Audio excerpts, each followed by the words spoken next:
Aujourd'hui, on va parler compte pro et plus précisément celui de Monabank. Vous êtes nombreux à me poser des questions sur ce compte dédié aux auto-entrepreneurs et on va vous donner donc justement notre avis avec les forces et les failles de ce compte. Bonjour à tous, je présente la chaîne de Comparateur Banque qui est un site qui compare, analyse et synthétise les offres des différentes banques, néobanques et fintech pour que vous fassiez des économies sur vos frais bancaires, mais également que vous soyez informés des dernières innovations du secteur. Nous travaillons également dans le secteur du crédit et de l'assurance. Donc si vous avez des questions qui concernent ces sujets, n'hésitez pas. Si ce type de sujet vous intéresse, abonnez-vous à la chaîne YouTube, likez la vidéo, partagez et posez vos questions en dessous de la vidéo. N'oubliez pas que entre la vidéo et vos questions, il y a un descriptif et c'est là que je mets les liens pour que vous puissiez ouvrir un compte ou consulter nos articles. Donc aujourd'hui, on va parler Monabank. Donc Monabank qui est une des principales banques en ligne en France qui a un compte dédié aux professionnels. Et ce compte qui s'appelle Pratique Pro a évolué il n'y a pas très longtemps. Et donc justement, vous êtes assez nombreux à nous poser des questions, donc on y répond. Face à l'augmentation du nombre d'auto-entrepreneurs, micro-entrepreneurs, bref, d'indépendants en France, les banques, néobanques et fintech sont de plus en plus nombreuses à proposer un compte pro.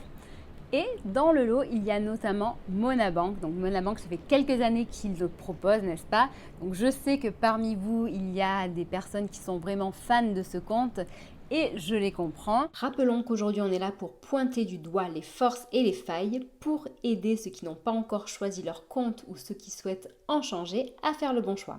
Regardons en quoi ce compte pro est différent de ses concurrents. Donc tout d'abord déjà, il s'agit d'une banque en ligne. Donc c'est différent par exemple d'un Conto, d'un Shine, d'un Anytime, d'un Sogexia ou d'autres acteurs qui eux ne sont que des fintech et qui ne sont même pas des néobanques. Donc différent pourquoi? Parce que déjà derrière il y a l'agrément bancaire, les fonds qui sont déposés sur ce compte sont garantis à hauteur de 100 000 euros. Il y a la possibilité par la suite de faire un financement donc dans le cadre de cette activité. Il y a également aussi la possibilité d'avoir un découvert et plein d'autres avantages.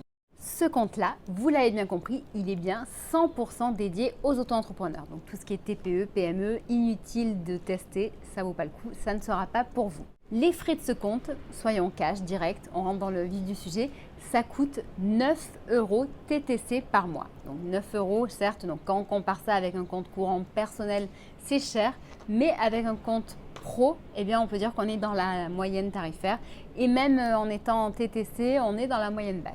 Ici d'ailleurs, donc je compare Monabank en fait aux néobanques et fintech comme Quanto, Shine qui ont des tarifs qui sont vraiment en dessous du secteur. Mais quand on regarde du côté des banques classiques, je peux vous dire qu'on est vraiment en dessous des prix du marché. Car aujourd'hui, ça peut monter jusqu'à 495 euros par exemple avec le Crédit Agricole. Autre énorme atout de Monabank, c'est le fait qu'avec eux, donc ça c'est possible aussi sur la partie personnelle, il est possible de faire des dépôts d'argent liquide sur son compte, mais également les dépôts de chèques. Pour ce qui est de l'argent liquide, il est possible de faire jusqu'à 4 dépôts par an. Donc je vous l'accorde, c'est pas beaucoup, mais c'est déjà ça, car c'est vraiment très très rare. Aujourd'hui, donc si vous voulez un compte dans lequel vous pouvez faire des dépôts d'argent liquide et un compte pro, vous devez l'ouvrir donc dans une banque classique et je peux vous dire que les frais ne sont pas les mêmes. Et donc ceci dit, donc chez Monabank, vous pouvez en faire jusqu'à 4 par an.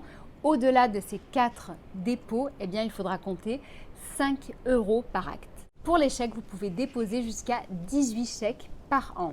Au-delà de ce nombre, il faudra compter 1,50 € par acte.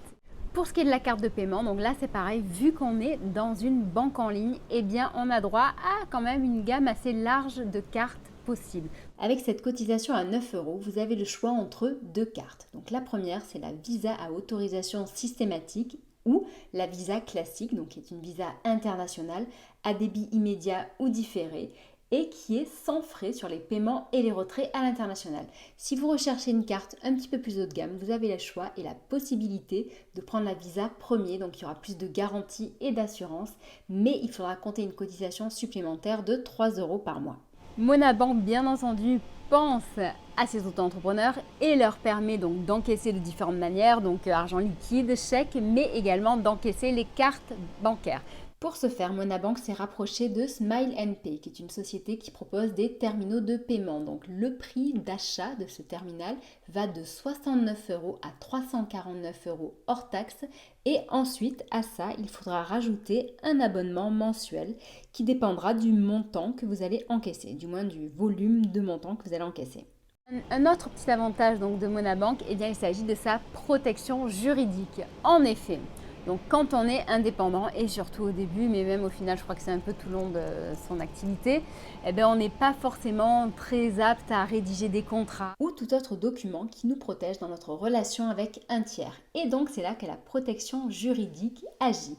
Elle agit également, bien entendu, quand on a des litiges avec quelqu'un, ou enfin, elle protège notre e-réputation. Il y a également la possibilité de consulter des coachs, donc des coachs qui sont des experts et qui pourront justement vous aider à développer votre business et votre activité. Et sinon, il y a moyen de faire quelque chose contre son voisin qui taille sa haie pile au mauvais moment. Enfin, tout ça pour vous dire que je m'excuse vraiment pour ce petit bruit de fond. Là, je vous ai fait un petit peu le gros récap de ce qu'on peut penser et dire sur ce compte. Maintenant, regardons de plus près. Comme je vous disais, Monabank est une banque en ligne et je peux vous dire qu'elle est dans les meilleures en France aujourd'hui. En effet, il faut savoir que donc, depuis 4 années consécutives, par exemple, leur service client est élu meilleur service client de l'année. Donc, c'est quand même assez rassurant quand on voit justement parfois les difficultés que certains rencontrent à contacter le service client de leur compte professionnel, par exemple. Il faut également savoir qu'avec Monabank, il sera possible d'avoir un découvert sur votre compte, donc une facilité de caisse, mais également il sera possible de faire un emprunt dans le cadre de votre activité, un emprunt qui pourra aller de 500 € à 30 000 €. Maintenant, prenons du recul et regardons ses forces et ses faiblesses.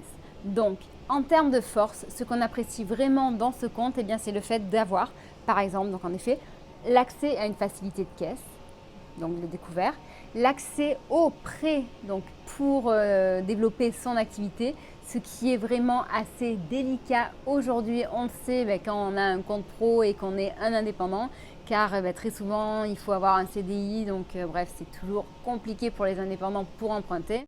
On apprécie également énormément le fait d'avoir un compte qui est à frais mini, tout en ressemblant d'une manière vraiment très similaire à une banque classique, puisqu'on peut y déposer de l'argent liquide et des chèques gratuitement. Petite cerise sur le gâteau, donc sur cette page dédiée aux auto-entrepreneurs, ils ont mis à la disposition de tout le monde un guide gratuit à télécharger. Nous l'avons fait et on peut vous dire que justement, aussi bien pour ceux qui débutent que pour ceux qui se posent encore quelques petites questions sur l'activité d'indépendant avec les plafonds et tout ce qu'il faut savoir en termes d'administratif, de fiscalité, etc., eh bien, toutes les réponses sont données sur ce guide.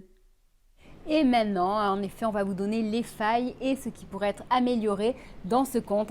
Par exemple, une petite déception, c'est le fait d'avoir la carte Visa Premier payante. En effet, ça aurait été bien si elle avait été gratuite.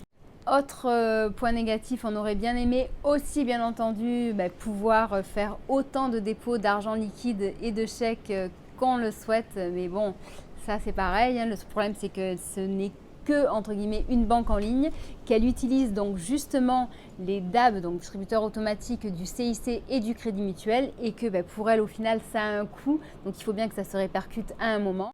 Et enfin, donc pour ce qui est du choix pour le TPE, donc terminal de paiement électronique, ils ont choisi Smile Pay, et aujourd'hui, on ne peut pas dire que ce soit le moins cher. Donc voilà, donc ça c'est pareil, c'est pas non plus un énorme frein dans le sens où vous n'êtes pas obligé de prendre ce TPE et vous pouvez très bien en prendre un autre à part à côté en faisant votre propre choix et vos propres recherches. Et le dernier point, si on compare aujourd'hui Monabank à ses concurrents directs comme par exemple Shine, Quanto ou alors Anytime ou d'autres, on regrettera peut-être le fait qu'il n'y ait pas d'outil de comptabilité intégré ou un outil du moins pour faciliter la comptabilité, faciliter la gestion des frais et voilà, et tous ces petits trucs que les fintechs ont ajoutés et que Monabank n'a pas. Mais bon, peut-être que justement si Monabank l'avait ajouté, ça serait certainement encore plus cher. Donc c'est déjà bien d'avoir ça à ce prix-là et peut-être que par la suite, qui sait, ils ajouteront petit à petit des briques pour ressembler à leurs autres concurrents. Un dernier point pour savoir qui peut ouvrir un compte chez eux, il faut être majeur, capable, résident en France, métropolitaine ou même dans les DROM-COM et enfin être titulaire d'un compte bancaire en France ou en zone euro. Comme je vous le disais, en dessous de la vidéo, vous aurez un lien vers donc le compte Monabank Pro pour en savoir plus et potentiellement si vous le souhaitez pour y ouvrir un compte. Vous aurez également accès donc justement à notre enquête complète et impartiale sur ce compte pro. Et voilà, n'hésitez pas à poser vos questions, à laisser un commentaire sur votre expérience, que vous avez vécu avec eux, si ça s'est bien passé, si ça s'est mal passé. Et si jamais vous avez un compte chez un concurrent, vous pouvez nous en parler aussi.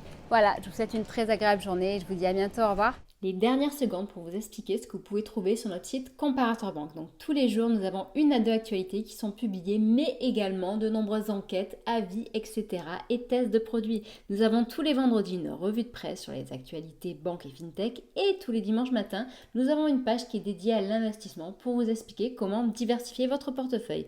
Retrouvez-nous sur Facebook et Twitter.